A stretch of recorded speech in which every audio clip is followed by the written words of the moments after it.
Now, Zimbabwe is set to restore 67 farms that were seized during the land reform program of the early 2000s. But these are not just ordinary pieces of land.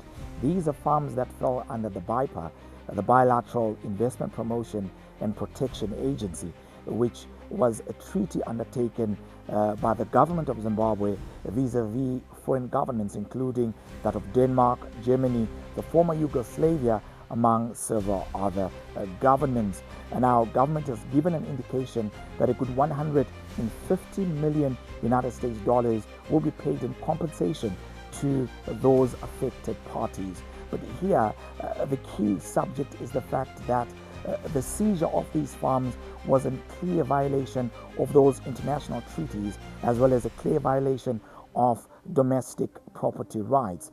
But why is Zimbabwe seeking to have those issues addressed at this particular point?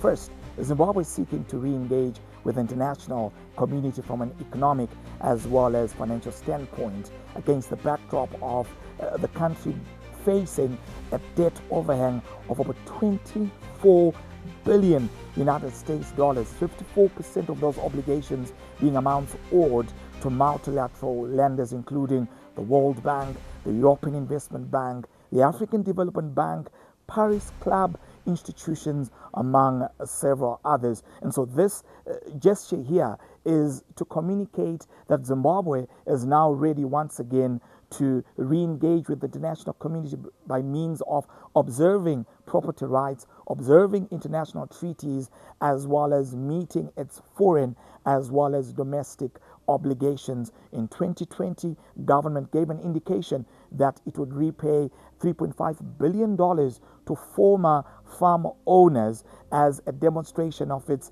indication to re-engage with the international community. At the same time, the Minister of Agriculture this week gave an indication that over 800 farms that had been seized from indigenous owners will be restored back to the original owners, and that over 400 farms that are currently in the hands of white commercial farmers will remain in their hands as they seek to make payments to government and of course acquire those pieces of land from the government. In fact, the Zimbabwean government is participating in a staff monitored program of the International Monetary Fund, and this is the fourth phase that started in 2025 and is of course currently underway, where government has committed to meeting its foreign as well as domestic obligations, fiscal reforms, among several other institutional reforms that are currently underway, and of course that being the message that Zimbabwe is sending to the international community. But these are the questions that I leave with you from this very conversation.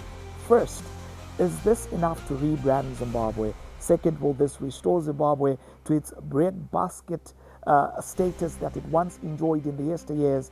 Or is this too little, too late? Let me know your views, your thoughts, and your comments in the comment section below.